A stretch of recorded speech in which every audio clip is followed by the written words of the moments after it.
லூக்கா எழுதின சுவிசேஷம் 19ஆம் அதிகாரம். ஸோ 1வது வசனத்திலிருந்து 2வது வசனம் வரைக்கும் நம்ம வாசிக்கும்போது இப்படியா இருக்கிறது. அவர் எரிகோவில் பிரவேசித்து அதன் வழியாய் நடந்து போகையில் ஆயக்கார தலைவனும் ஐஸ்வர்யமாயிருந்த சகேயு எனப்பட்ட ஒரு மனுஷன் அப்படின்றத ஒரு இன்ட்ரடக்ஷன் கொடுக்கறத நம்ம பார்க்க முடியும். ஆண்டுடைய சமூகத்தில் ஜபிப்பதோ அல்லது ஆண்டுடைய சமூகத்தில் நாடி தேடி அவருடைய சன்னிதானத்தில் பலி செலுத்த வருகிறதோ நாம் ஒரு பயத்துக்காக அல்ல, அவருடைய அன்புக்காக. ஆமேன் சொல்லுங்க. பயத்துக்காக இல்லை, அன்புக்காக.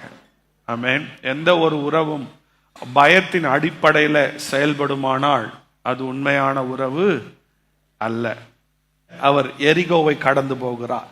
அப்ப அந்த எரிகோல ஒரு மனுஷன் இருக்கிறான். அந்த மனுஷனுக்கு பெயர், எரிகோல நிறைய பேர் இருக்காங்க, வெறும் அந்த ஒரு மனுஷன் இல்ல, நிறைய பேர் இருக்காங்க.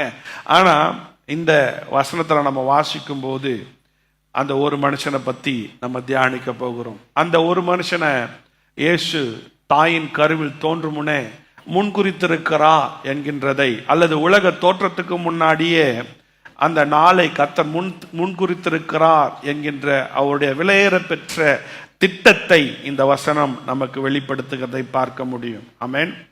அவர் நடந்து போகையில் ஆயக்காரனுக்கு தலைவனும் ஐஸ்வர்யமானுமாய் இருக்கிற சகேயு எனப்பட்ட ஒரு மனுஷன். ஆமென். அவன் எந்த ஊரை சார்ந்தவன்? எரிகோவை சார்ந்தவன். அவன் எப்படிப்பட்டவனாயிருந்தான்? பணக்காரனாக இருந்தான். அவன் ஆயக்காரருக்கெல்லாம் தலைவனாக இருந்தான். அப்படின்னா சுங்கம், டாக்ஸ். அப்படி அவன் பணக்காரனாக இருந்ததினாலே, அவன் எல்லாருக்கும் தலைவனாக இருந்ததினாலே, விசேஷமாய் பணத்தை போய் அவன் கலெக்ட் பண்ற ஒரு மனுஷனா இருந்ததினாலே அவன் எல்லாராலும் வெறுக்கப்பட்ட, எல்லாராலும் ஒதுக்கப்பட்ட ஒரு சகோதரனாக அந்த எரிகோவில இருந்திருக்கிறான் என்பதை குறித்து வசனம் நமக்கு சொல்லி கொடுக்கிறது. ஆமென். வட்டி கொடுறவங்கள பார்த்துருக்கீங்களா? காசு இருக்கும், சமாதானம் இருக்காது. ஏன்னா அந்த ஊர்ல இருக்கிறவங்க எல்லாம் ஒருவேளை அவங்க கிட்ட காசு வாங்கினாலும் அந்த டைமுக்கு காசு கொடுக்கலன்னு சொன்னா அந்த காசை வாங்குறதுக்காக எந்த லெவலுக்கு வேணா வட்டி கொடுத்தவங்க போகணும், போய் தான் ஆகணும். அப்படி போகும்போது பல உறவுகள் உடைக்கப்படும்.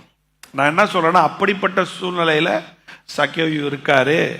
ஆனால் முழு சொசைட்டியும் அவங்கள ஒதுக்கி வச்சிருந்தாலும் அந்த ஒதுக்கப்பட்டிருக்கிற அந்த சகேயுவை கர்த்தர் பார்த்தார் என்கின்ற நற்செய்தியை நாம் பார்க்க முடியும்.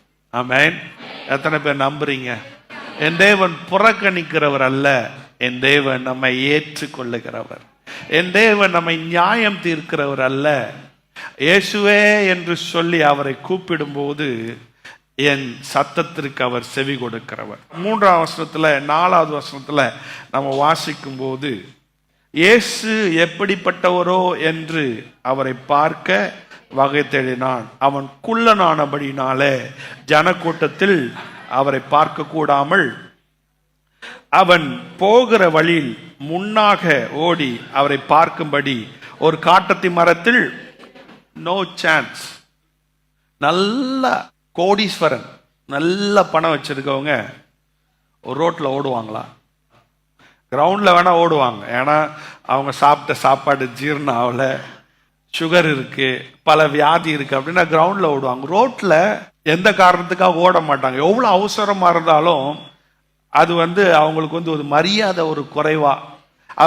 அவங்க கூட வேலை செய்யறவங்க தான் ஏதாச்சும் ஒன்று, போடா போய் வாங்கிட்டு வாடா, அவன் ஓடுறான் பார், போ ஓடுனுவான். ஆனா இவன் ஓட மாட்டான். அது கொஞ்சம் மரியாதை குறைவான காரணம். இந்த சகேயு யாரை பார்க்கறதுக்கு ஓடுறான்?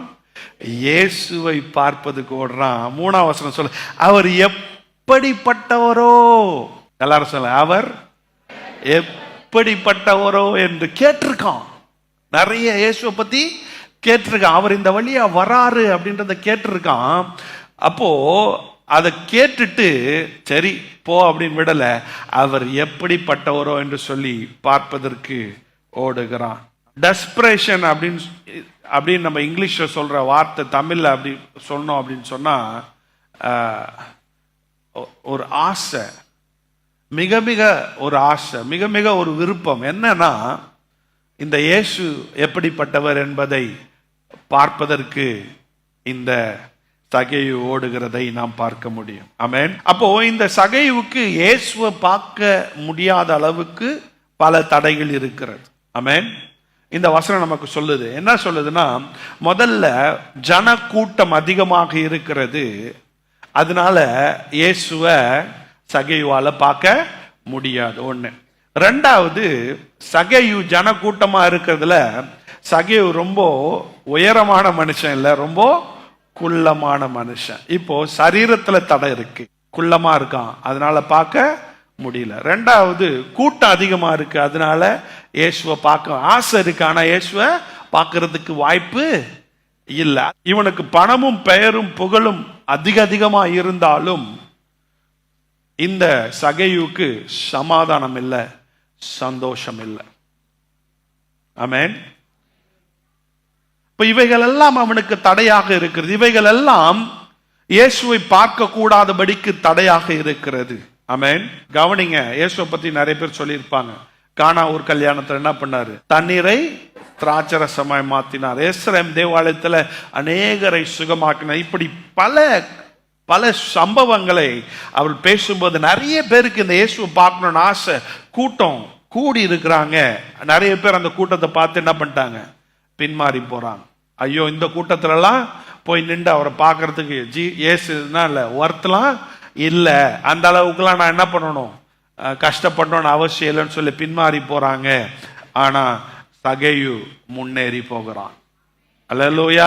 நார்மலா பணம் இருக்கிறவங்க ரோட்ல ஓடுறதும், பணம் இருக்கிறவங்க ரோட்ல ஓடுறது மாத்திரம் இல்ல, மரத்துல ஏறுறது வாய்ப்பே இல்லை. யார் மரத்துல ஏறுவா?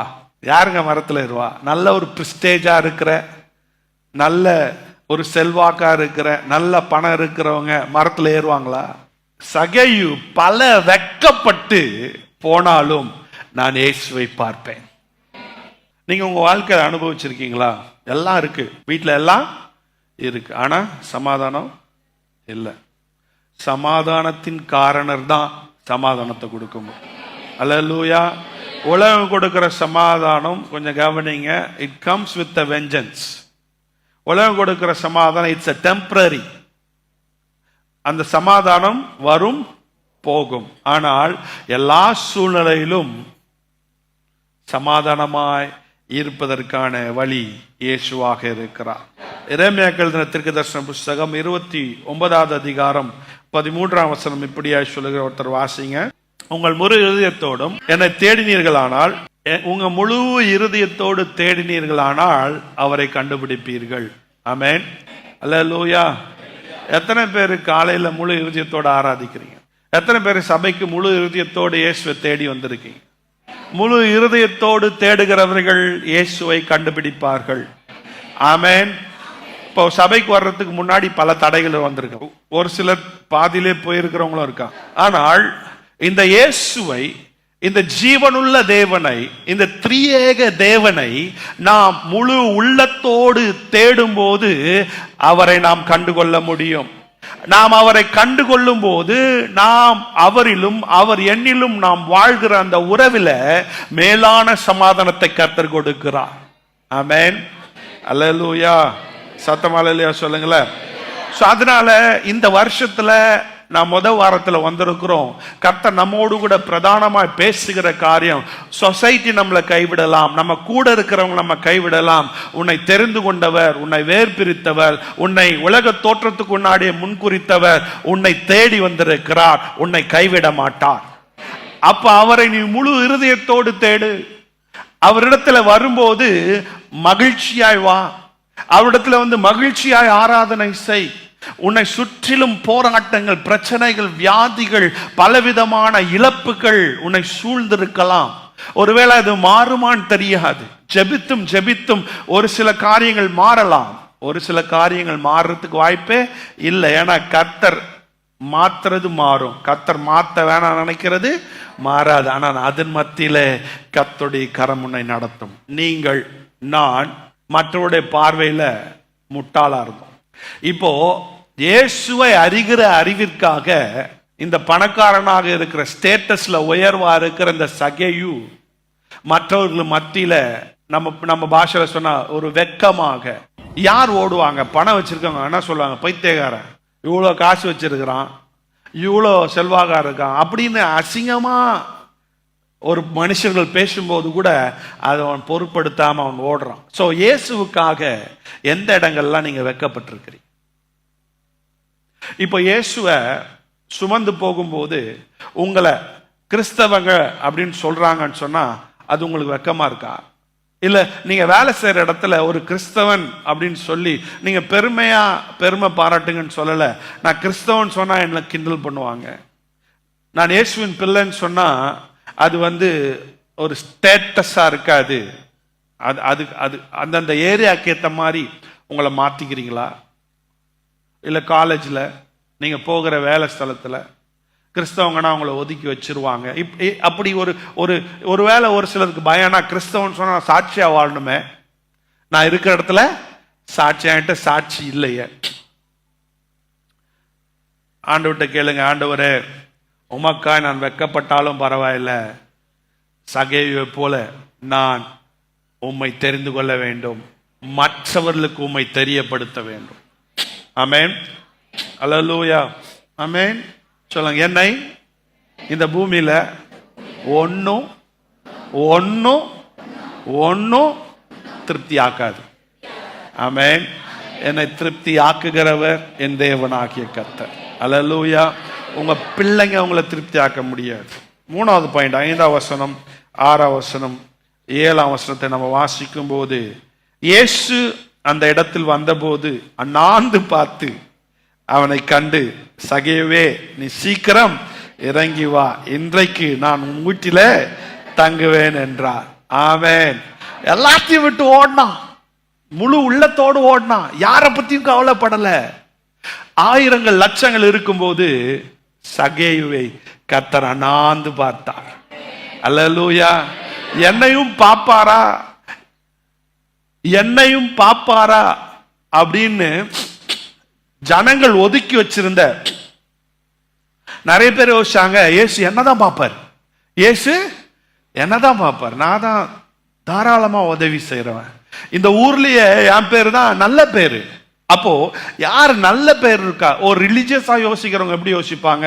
கடவுளுக்கு பிரியமா வாழ்ந்திருக்கணும், அவர் சொன்ன வார்த்தைக்கெல்லாம் கீழ்ப்படிஞ்சிருக்கணும். அப்போ கடவுள் யாரை பார்ப்பாரு? சொன்னதெல்லாம் கீழ்ப்படுகிறவங்கள தான் பார்ப்பாருன்னு சொல்லி நிறைய பேர் இந்த இயேசுவை நோக்கி பார்த்திருப்பாங்க. ஆனா எல்லாத்தையும் விட்டுட்டு இயேசு அண்ணாந்து பார்க்கிறார். சகேயுவின் பெயர் சொல்லி அழைக்கிறார். சகேயு என்று சொன்னால் பியூர் ஒன். கிருபை என்பது தள்ளப்பட்டவர்களையும் ஒதுக்கப்பட்டவர்களையும் கண்ணோக்கி பார்ப்பது கிருபையாக இருக்கிறது. எல்லாராலும் தள்ளப்பட்டு உதவியற்றிருக்கிற அந்த மனிதனுக்கு உதவி செய்வதே கிருபையாக இருக்கிறது. ஆமென். இப்போ சகேயு அப்படிப்பட்ட கஷ்டமான சூழ்நிலை இருக்கிறார். இயேசு சகேயுவை அண்ணாந்து பார்க்கிறார். யோவான் சுவிசேஷம் 10ஆம் அதிகாரம் 3ஆம் வசனம் சொல்லுகிறது, தேவன் அவருடைய ஆடுகளை பெயரை சொல்லி அழைக்கிறார். ஆமென். ஆடுகள், யாருடைய ஆடுகள்? இயேசுவின் ஆடுகள் அவருடைய சத்தத்தை கேட்கும். நீங்க யாரு? நீங்க யாரு? இயேசுவின் ஆடா? அவர் உங்களுக்கு மேய்ப்பரா இருக்காரா? அவர் போடுற சத்தம் உங்களுக்கு நல்லா கேட்கும்.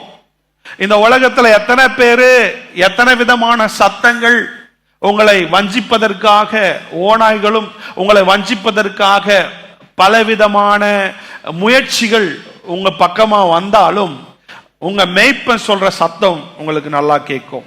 அதுபோல சகேயுவுக்கு தேவன் மேய்ப்பரா இருந்ததினால மேய்ப்பனுடைய சத்தத்தை சகேயு கேட்கிறதை நாம் பார்க்க முடியும். ஆமென், அல்லேலூயா. எத்தனை பேரு இந்த காலை வேளையில மேய்ப்பனுடைய சத்தத்தை கேட்க ஆயத்தமா இருக்கிறேன்? ஆமென், அல்லேலூயா. நிறைய பேரு உங்களை குழப்பிட்டு இருக்காங்க. நிறைய பேரு தேவனுடைய வார்த்தையா சொல்லாம உங்களுக்கு என்ன வேணுமோ அதை சொல்லி, நீங்க என்ன ஆசைப்படுறீங்களோ அது உங்களுக்கு கிடைக்கும்னு சொல்லி, நிறைய நேரத்துல அவங்களுடைய சுயநலத்திற்காக உங்களை பயன்படுத்துகிற கூட்டம் இன்றைக்கு திரளாக இருக்கிறது. ஆமென். கர்த்தர் சொல்றாரு, என் சத்தத்தை நீ கேள், என் வார்த்தைக்கு நீ செவி கொடு. ஆமென். தேவன் நம்ம கூப்பிடும் போது நம்ம கேட்கிறோமா? அவர் நம்மளை பெயர் சொல்லி அழைச்சிருக்கிறார், நம்புறோமா? அவர் கூப்பிடும் போது அவருடைய வார்த்தையை, அவருடைய சத்தத்தை நம்ம புறக்கணிக்கிறோமா? இல்ல, அவர் கூப்பிடும் போது உங்க சத்தம் எனக்கு முக்கியம் இல்ல, உலக சத்தம் தான் முக்கியம் சொல்ற கூட்டமா இருக்கிறோமா? எனக்கு உலக வேலை தான் முக்கியம், உலகம் போடுற சத்தம் தான் எனக்கு முக்கியன்றோமா? ஆண்டவர் சொல்றாரு, my sheep listen to my voice. என் ஆடுகள் என் சத்தத்திற்கு செவி கொடுக்கும். யோவானுக்கு சுவிசேஷம் 10:27. ஆண்டவர் இந்த காலவெளியில நம்மோடு கூட பேசுகிறார். என் ஆடுகள் என் சத்தத்திற்கு செவி கொடும். சங்கீதங்களின் புஸ்தகம் 139 சங்கீதம் 23, 24 தாவீது ஜெபிக்கிற, ஆண்டவரே என்னை சோதித்து என்னை ஆராய்ந்து அறிந்து கொள்ளும், வேதனை உண்டாக்கும் வழி என்னிடத்தில் உண்டோ என்று பார்த்து என்னை நித்திய வழியில் நடத்தும் என்று. ஆண்டவர் பேசுறத கேட்காம, நம்ம ஆண்டோட சத்தத்திற்கு செவி கொடுக்காம நம்மளுடைய இருதயத்தை, சிந்தைய நம்ம மூடி வச்சிருக்கிறோமா? கர்த்தர் சொல்லுகிறார், திறந்து விடு. ஆண்டவர்கிட்ட கேளு, ஆண்டவரே வேதனை உண்டாக்கும் வழி என்னிடத்தில் உண்டோ என்று பார்த்து என்னை நித்திய வழியில் நடத்தும் ஆண்டவரே. ஆமென். அல்லேலூயா. இந்த சகைவை கர்த்தர் கண்ணோக்கி பார்க்கிறார், பெயர் சொல்லி அழைக்கிறார். இப்போ டோட்டலா 8வது வசனம், 9வது வசனம், 10வது வசனம் ரொம்ப பியூட்டிஃபுல்லா இருக்கும் பாருங்க. 8ஆம் வசனத்துல வாசிங்க. சகையு நின்று கர்த்தரை நோக்கி, ஆண்டவரே என் ஆஸ்தியில் பாதி ஏழைகளுக்கு கொடுக்கிறேன். 1 கோடி இருந்தா நான் 50 லட்சத்தை என்ன பண்ண போறேன்? ஏழைகளுக்கு கொடுக்கிறேன். கொஞ்சம் கவனிங்க, இங்க ஏதாவது ஒரு இடத்துல இயேசு கிறிஸ்து சகையை கூப்பிட்டு, நீ பாவத்தினால சம்பாதிச்சிருக்க, எப்படி கொஞ்சம் இதுதான் கொஞ்சம் கவனிங்க. உண்மையான மனமாற்றம் எப்படி வரும்ன்றத இந்த வசனம் நமக்கு சொல்லிக் கொடுக்குது, இயேசு சொல்லி கொடுத்திருக்கிறார். கொஞ்சம் கவனமா கவனிங்க. ஒருவேளை அப்படி நீங்க மனம் மாறாம இருந்தீங்கன்னா நீங்க உண்மையா மனம் மாறலன்னு தான் அர்த்தம். ஆமென். இங்க ஏதாவது ஒரு இடத்துல இயேசு கிறிஸ்து அந்த மனுஷனை கூப்பிட்டு, நீ செஞ்சதெல்லாம் பாவம், நீ செஞ்சதெல்லாம் துரோகம், ஊரோட மக்களுடைய பணத்தெல்லாம் அநியாயமா சம்பாதிச்சு அதை வீட்டில் வச்சிருக்க, அது உனக்கு சாபம், அந்த சாபத்தினால உன் குடும்பத்துல சமாதானம் இல்லை, அந்த சாபத்தினால உன் குடும்பத்துல சந்தோஷம் இல்லை, அதனால உன் குடும்பத்துல போராட்டத்துக்கு மேல போராட்டம்னு சொல்லி தனியா கூப்பிட்டு அவனை கடிந்து கொள்ளவும், அவனை நியாயம் தீர்க்கவும் இயேசு செய்யவே இல்லை. செஞ்சாரா? செஞ்சிருக்கலாமா? செஞ்சிருக்கலாம். சுட்டி காட்டிருக்கலாமா? சுட்டி காட்டணும்னு அவசியம் இல்லை. ஆமென்.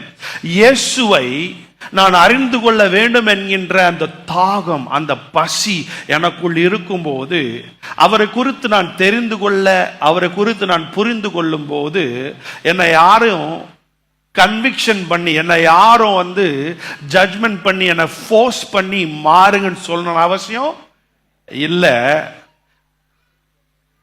எனக்குள்ள தானாவே பாவத்தை குறித்த பரிசுத்தர் எனக்குள்ள வரும்போதே, நான் பாவி, அவர் பரிசுத்தம் உள்ளவர், நான் மனம் திரும்ப வேண்டும் என்கின்ற சிந்தை உருவாகும். ஆமென். அல்லேலூயா. இந்த பாவியா இருக்கிற சக்கேவின் வீட்டில் இயேசு வந்த உடனே அவனுக்கு அந்த ஃபீல் உண்டாயிருச்சு, நான் எவ்வளோ கேடுகட்ட பாவி, எவ்வளோ கேடுகட்ட பாவி, என் வாழ்நாள் எல்லாம் எவ்வளோ கொடூரமான காரியங்களை செய்திருக்கிறேன், என்னை பார்த்து ஹாயின்னு சொல்றதுக்கோ, சகையுன் பேர் வச்சு கூப்பிடுறதுக்கோ, அல்லது என் வீட்டில் இந்த பரிசுத்தமுள்ள தெய்வம் உட்கார்றதுக்கோ எனக்கு தகுதியே இல்லையே, இவ்வளோ மகத்துவம் உள்ள தேவன் என் வீட்டில் உட்கார்ந்து இருக்கிறாரு அப்படின்ற அந்த மகத்துவம் உள்ள தேவன் அவருக்குள்ள வரும்போது அவனை அறியாமல் உண்மையான மாற்றம் உண்டாகிறது. அல்லேலூயா. அவனுக்குள்ள அந்த ஏக்கம், அவனுக்குள்ள அந்த டெஸ்பரேஷன், அவனுக்குள்ள ஆண்டவர் பேச ஆரம்பிக்கிறார். அப்போ நான் அநியாயமா சம்பாதிச்சிருக்கிறேன், அநேகரை நான் காயப்படுத்தி இருக்கிறேன். ஆண்டவர் சொல்லல கேம் பிளான், நீ மனம் திரும்பினதுக்கான அடையாளம் நீ என்ன பண்ணணும், 1 கோடியில் 50 லட்சம் கொடுக்கணும். அவர் புத்தி சொல்லல, அவனா சொல்றான். ஆமென். அல்லேலூயா. நான் ஒரு தவறு செய்யும் போது, நான் ஒரு மனுஷனை காயப்படுத்தும் போது, உறவுகளை நான் காயப்படுத்தும் போது, கொஞ்சம் கவனிங்க. இன்னைக்கு நிறைய கிறிஸ்தவர்கள் மிஸ் பண்ற கனெக்ஷன் பைபிள் கெட்ட குமாரன் கதையிலும் பார்த்தீங்கன்னா கொஞ்சம் கவனிங்க, சேம் தான். கெட்ட குமாரனுடைய கதையிலும் சேம் தான். நிறைய இடத்துல பைபிளை விட்டுட்டு நம்ம வேற இடத்துல தேடுறோம். நான் என் மனைவியை காயப்படுத்தும் போது, என் பிள்ளைகளை காயப்படுத்தும் போது, சபையை காயப்படுத்தும் போது, கர்த்தருக்கு பிரியமில்லாத காரியங்களை செய்துட்டு நம்ம ஆண்டவருடைய சமூகத்தில் உட்காரும் போது, நீங்க ஜெபம் பண்ணுங்க, நீங்க மனம் திரும்புங்கன்னு சொல்லி பாஸ்டர் வந்து உங்களுக்கு மேலே ஏறி லீட் பண்ணணும்னு அவசியம் இல்லை. நீங்க ஆண்டவருடைய சமூகத்தில் வரும்போது, நான் பரிசுத்தரை காண வந்திருக்கிறேன், என்னுடைய பாவம் என் கண் முன்னாடி வரும்போது, ஆண்டவரே என் பாவத்திற்கு நான் வருந்துகிறேன், என் பாவத்திலிருந்து என்னை விடுதலை ஆக்கும், அதற்கு நான் என்ன செய்ய வேண்டும் என்று சொல்லி அந்த ரட்சிக்கப்பட்ட இருதயம் व्यसனப்படும். ஆமென். அது அழ ஆரம்பிக்கும் உள்ள. அதிலிருந்து விடுதலை பெறத்துக்கு நான் என்ன செய்யணும்னு சொல்லி ஆட்டோமேட்டிக்கா கேட்க ஆரம்பிக்கும். அவன் தான் கிறிஸ்தவன். ஆமென். யாரு கிறிஸ்தவன்? இருதயம் மாறுகிறவன் தான் கிறிஸ்தவன். பைபிள் சொல்லுது, நான் கிறிஸ்து இயேசுக்குள் வந்தால் புதிய, எல்லாரும் சொல்லுங்க புதிய. அப்படின்னா என்ன? முன்னாடி நான் கடின இருதயமா இருந்தேன், தப்பு பண்ணாலும் நான் ஏன் போய் கேட்கணும்? எனக்கு வயசு என்ன, உனக்கு வயசு என்ன? ரட்சிக்கப்பட்ட இருதயம் வயசுலாம் பார்க்காது. தப்புனா தப்பு. வயசு பார்க்கறது என்ன பிரச்சனைனா, அதுவும் ஒரு பிரச்சனை, பெருமை. ஆமென். இன்னொன்னு வயசு இல்லை, பிரிஸ்டேஜ். என்னது? காயப்படுத்திட்டேன் அவனை, நானே காயப்படுத்திட்டேன், அவங்க வேதனையா இருக்காங்க. ஆனா இயேசுவை ஏத்துக்கிட்ட ரட்சிக்கப்பட்ட ஆத்மா சொல்லுது, அவங்கெல்லாம் ஒரு ஆளா, நான் யாரு, அவங்க யாரு? நான் போய் அவங்க கிட்ட எப்படி? சகையு யாரு? பெரிய பணக்காரன். ஆமென். அல்லேலூயா. அவன் அந்தஸ்துல உயர்ந்தவன். கொஞ்சம் கவனிங்க, ரட்சிக்கப்பட்டவன் அந்தஸ்து பார்க்க மாட்டான், ஏஜ் பார்க்க மாட்டான், எந்த ஊர்ல வந்தவன் பார்க்க மாட்டான், எந்த ஆள்னு பார்க்க மாட்டான். பார்க்கிறவன் கிறிஸ்தவனாலும் இருக்க, பைபிள் சொல்றத நான் சொல்றேன், இருதயத்துல மாற்றம். அல்லேலூயா. ரட்சிக்கப்பட்டவனுடைய அடையாளம் என்ன தெரியுங்களா? பாட்டு பாடுறது இல்ல, ஜெபம் பண்றது இல்ல. கொஞ்சம் கவனிங்க, பாட்டு பாடுறது இல்ல, ஜெபம் பண்றது இல்ல, வெள்ளை சொக்கா போட்டு வந்து மேல நின்று பிரசங்கம் பண்றது இல்ல. தப்பு வரும்போது நான் தப்பு பண்ணிட்டேன், ஆண்டவரே என்னை மன்னியும். ஆமென். ஒருவேளை நான் கேட்கும் போது என்னை சுத்தி இருக்கிறவங்க என்னை வெட்கப்படுத்தலாம், என்னை அவமானப்படுத்தலாம், ஆனால் கர்த்தர் என்னை மன்னிக்கிறார். மனிதன் என்ன மன்னிக்கல, ஆனால் கர்த்தர் என்னை மன்னிக்கிறார். அவருடைய மன்னிப்பில வாழ்வதற்கு அழைக்கப்பட்டவன் தான் கிறிஸ்தவன். அவருடைய அழைப்பில, அவருடைய உண்மையான அந்த அந்த அன்பில வாழ்வதற்கு அழைக்கப்பட்டவன் தான் கிறிஸ்தவன். பொய்க்கு மேல பொய் சொல்லி, ஒரு தப்ப மறைச்சு, இன்னொரு பொய்ய சொல்லி, இன்னொரு பொய்ய சொல்லி, அதுக்கு ஒரு பிரிஸ்டேஜ்னு ஒரு பேரை வச்சு, அதுக்கு நாங்கெல்லாம் பரிசுத்தவான்கள் ஒரு பேரை வச்சு, அப்படி ஒளிந்து ஒளிந்து ஒளிந்து வாழ்கிறவன் கிறிஸ்தவனும் அல்ல, கிறிஸ்தவ அபிஷேகம் உள்ளவனும் அல்ல. ஆமென். அவன் விடுதலை ஆனவனும் அல்ல, அவன் பாவத்தினால் கட்டப்பட்டிருக்கிறவன். அல்லேலூயா. அவர் சொல்றாரு, இன்றைக்கு சகை வீட்டுக்கு ரட்சிப்பு வந்தது. ஆமென். எத்தனை பேருக்கு உண்மையா இருதயம் மாறி இருக்கு? எத்தனை பேருக்கு உண்மையா இருதயம் மாறி இருக்கு? உங்க மனைவி உங்களை பார்த்து என்ன சொல்லுவான்? ஊர்ல இருக்கிறவன் சொல்றதெல்லாம் இருக்கட்டும், ஊர்ல இருக்கணும் உங்களை பத்தி என்னவே தெரியும். எத்தனை பேருக்கு ஒரு மனைவியோ கணவனோ பிள்ளைகளோ சுத்தி இருக்கிறவங்க சொல்லணும், சுத்தி உங்களுக்கு தெரிஞ்சவங்க அப்படி உங்களை பத்தி வார்த்தையே வரலையா, இத்தனை வருஷம் சர்ச்சைக்கு வந்து நீ வேஸ்ட்.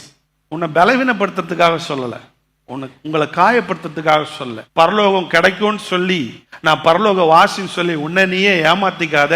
நீ நரகத்துக்கு போக கூடாது, நீ பரலோகத்துக்கு வரணுன்றதுக்காக உண்மையை சொல்றேன். ஆமென். நீ இன்னும் ரட்சிக்கவே படலன்ற. ரட்சிக்கப்பட்டவனுடைய இருதயம் மாறும். ஆமென். அல்லேலூயா. அதுதான் அடையாளம். ஆமென். அதுதான் அடையாளம். தப்பு செய்யாததில்ல, தப்பு வந்தாலும் ஆமென் தப்புன்னு தன்னை திருத்திக் கொள்ளும். ஆமென். 1 யோவானுக்கு சுவிசேஷம் 1ஆம் அதிகாரம் 7-8 வாசி. அவர் ஒளியில் இருக்கிறது போல நாமும் ஒளியில் இருந்தால் இல்ல, ஒளியில ஆக்ஷன், ஒளியில நடந்தால் யாரோடு நாம் ஐக்கியப்பட்டிருப்போம்? தேவனோடு நாம் ஐக்கியப்பட்டிருப்போம். அவருடைய குமாரனாகிய இயேசு கிறிஸ்துவின் ரத்தம் சகல, கொஞ்சம் கவனிங்க, ஒளிஞ்சா இருள்ல இருந்தா இல்ல, நடந்தா. இப்போ ஒரு மூலையில ஒருத்தர் உட்கார்ந்துட்டு இருக்காங்க, இருட்டா இருக்கு. அவங்க எதுக்கு பயப்படுறாங்கன்னா, நம்ம மேல லைட் அடிச்சா நம்மளோட முழு ஹிஸ்டரியும் தெரிஞ்சிடும். அதனால நம்ம என்ன பண்ண வேணாம், லைட்ல இருக்க வேணாம். அப்ப அவர் சொல்றாரு, நீ வெளிச்சத்துக்கு வரல அப்படின்னு சொன்னா கடைசி வரைக்கும் நீ என்ன பண்ண போற? ஒழிஞ்சுதான் இருக்கணும். ஆனா நீ வெளிச்சத்துக்கு வந்தாதான் வாழ்க்கை மாறும். வாசிங்க. இயேசு கிறிஸ்துவின் ரத்தம் சகல பாவங்களை நீக்கி நம்மை சுத்திகரிக்கும். இப்ப கவனிங்க, கிறிஸ்தவனுடைய இது யாருக்கு சொல்றாருன்னா விசுவாசிகளுக்கு சொல்றார். நமக்குள் சொல்லுங்க, எனக்குள் பாவம் இல்லை என்பேன், ஆனால் என்னை நானே வஞ்சிக்கிறவனாய் இருக்கிறேன், சத்தியம் எனக்குள் இல்லை. ஆமென், அல்லேலூயா. வசனத்தை படிக்கும் போது ஒழுங்கா படிக்கணும். இந்த மாதிரி வசனத்தை ஒழுங்கா சொல்லி கொடுக்கலன்னா கேட்க கூடாது. அவங்களுக்கு உதவியும் செய்ய கூடாது. அவங்களுக்கு நீங்க உதவி செஞ்சா அவங்க துருபதேசத்துக்கு நீங்களும் உடன் பங்காளியா இருக்கிறீங்க. ஆமென். யாராச்சும் ஒருத்தவங்க, ஒரு போதகரா இருக்கட்டும், ஒரு சாதாரண மனுஷர்களா இருக்கட்டும், உலகத்துல பிறந்த எல்லா மனுஷருக்கும் சுயநலம் இருக்கு. கர்த்தரை தேட தேட எனக்குள்ள தாழ்மை வரணும். கர்த்தரை தேட தேட சுயம் கம்மியா ஆகணும். இன்னும் ஆகல, இன்னும் அது கிறிஸ்தவ போர்வையினால இன்னும் தலைக்கு மேல ஏறுதுன்னு சொன்னா அதுக்கு பேர் மனமாற்றம் இல்ல, வெளி தோற்றத்துல மாற்றம், அவ்வளவுதான். ஆமென், அல்லேலூயா, ஆமென். அவர் சொல்றாரு, உங்களை நீங்களே வஞ்சிக்கிறவளா இருக்கு, என்னிடத்தில் பாவம் இல்லை. திருப்பி அந்த வசனத்தை 8ஆம் வசனம் எல்லாரும் பாருங்க, நம்ம ஜெபிச்சு முடிக்க போறோம். 10வது வசனம் அதே மாதிரி, அதாவது லூக்கா சுவிசேஷம் 19ஆம் அதிகாரம் 10ஆம் வசனம் சொல்ல, இழந்து போனதை தேடவுமே ரட்சிக்கவுமே மனுஷகுமாரன் பூமிக்கு வந்தார். ஆமென், அல்லேலூயா. பாவின்னு சொன்னாதான் பரலோகம். நான் பர்ஃபெக்ட்னு சொன்னா நீ தான் எதுவுமே இழக்கலையே. நீ பர்ஃபெக்ட் சொன்னா எதுவுமே இழந்து போனதை தேடவும் ரட்சிக்கவுமே. அதாவது யாருக்கு டாக்டர் தேவை? இப்ப சர்ச்சுக்கு யாருங்க வரீங்க? பரிபூர்ண சுகமா இருக்கிறவங்க நீங்க வரீங்களா? அப்ப சர்ச்சை உங்களுக்கு தேவை இல்லையே. ஆமென், அல்லேலூயா. பலதரப்பட்ட பாவிகளுக்கு தான் சபை. ஆமென். பாவிகள் பரிசுத்தமாகிற இடம்தான் திருச்சபை. ஆமென், அல்லேலூயா, அல்லேலூயா. சொல்றாரு, வியாதியஸ்தர் இருந்தாதான் டாக்டருக்கு வேலை. வியாதியஸ்தர் இருந்தாதான் டாக்டர். இழந்து போனதை தேடவும் ரட்சிக்கவுமே மனுஷகுமாரன் வந்தார். இப்போ 1 யோவானுக்கு சுவிசேஷம் 1ஆம் அதிகாரம் 8ஆம் வசனம் திருப்பி போங்க. இந்த வசனத்தை திருப்பி பாருங்க. எனக்குள் பாவம் இல்லை என்பேனாலாம். உண்மைதானே? யாராச்சும் இங்க இருக்கிறவங்க பாவம் இல்லைன்னு சொல்ல முடியுமா? சொல்றவங்க இருக்கீங்களா? அந்த மாதிரி சொல்றவங்க அவங்க பக்கம் போவாதீங்க, ஜாக்கிரதை. எனக்கு பாவம் இல்லை என்பேன், ஆனால் என்னை நானே வஞ்சிக்கிறதுனா என்ன? பள்ளம் தோண்டி நமக்கு பின்னாடி போறதெல்லாம் ஒருத்தன் பள்ளம் தோண்டினே இருக்கான், தெரியுமா? தெரியுமா தெரியாதா? தெரியுமா தெரியாதா? கூடயே தான் இருப்பான், தோண்டிட்டே இருப்பான். நம்ம கூட நம்ம இருக்கிற friend friend friend friend friend பின்னாடியே தோண்டிட்டே இருப்பான்.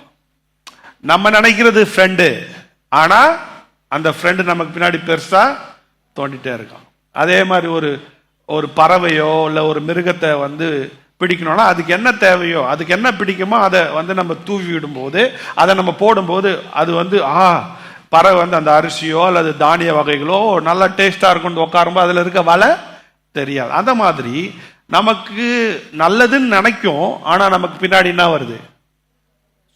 நாமே நம்ம பாவத்தை வச்சுக்கிட்டு என்கிட்ட பாவம் இல்லைன்னு சொன்னா நம்மளே நாமளே வஞ்சிக்கிறோம்.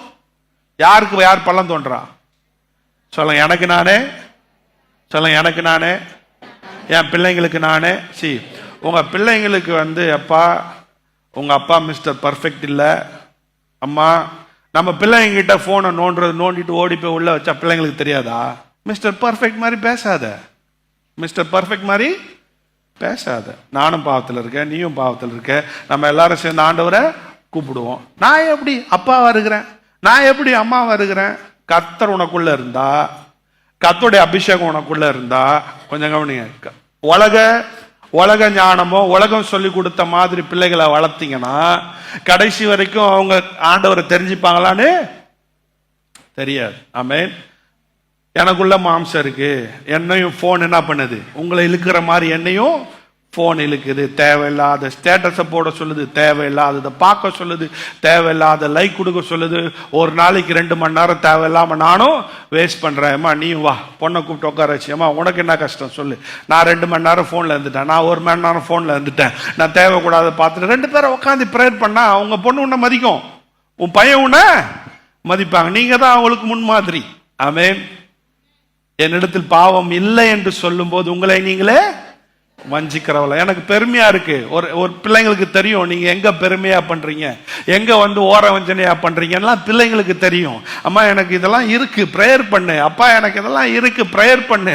we are not a Mr. Perfect அப்படின்னு சொல்லி நம்ம பிள்ளைகளை வளர்க்கும் போது அட்லீஸ்ட் அந்த பிள்ளைகளுக்குள்ளாக என்னை ரட்சிக்கிறவர் என்னுடைய அப்பாவும் அம்மாவும் இல்ல, என்னை ரட்சிக்கிறவர் கர்த்தர். எங்க அப்பாவும் எங்க அம்மாவும் யாரை தேடுறாங்கன்னா இயேசுவை தேடுறாங்க. நானும் இயேசுவை தேட வேண்டும் என்பதை சொல்லி கொடுக்கிறேன். ஆமென். உள்ள போவாத, போவே போகாது. அதனால உண்மையாய் இந்த சகேயுவிலிருந்து நம்ம கற்றுக்கொள்றது என்னன்னா, உண்மையான இருதய மாற்றம் தான் உண்மையான ரட்சிப்புக்கான அடையாளம் என்பதை இந்த வசனம் நமக்கு சொல்லிக் கொடுக்குது. Amen. Let's go desperately seek God. எல்லாரும் எழுந்து நின்று நம்ம என்ன பண்ணுவோம், ஆண்டவரை தாகத்தோடு தேடுவோம், முழு மனசோடு தேடுவோம். ஏதோ சர்ச்சுக்கு வந்துட்டோம், ஏதோ பிரசங்கெல்லாம் பண்றாங்க, பாட்டு கேட்டுதான் ஆகணும், அவங்க ஆராதிக்கிறாங்க, இவங்க ஆராதிக்க, நான் ஆராதிக்கிறேன், மாறவே மாறாது. ஸோ இந்த காலை வேளை ஏஞ்சி நிற்போம், கொஞ்சம் எழுந்து நின்று ஆண்டோட சமூகத்தில். பலவீனம் இருக்க தான் செய்யும், சோர்வு இருக்க தான் செய்யும். ஆண்டோட சமூகத்தில் நம்ம என்ன பண்ணுவோம், நம்ம ஜெபித்து முடிக்க போகிறோம்.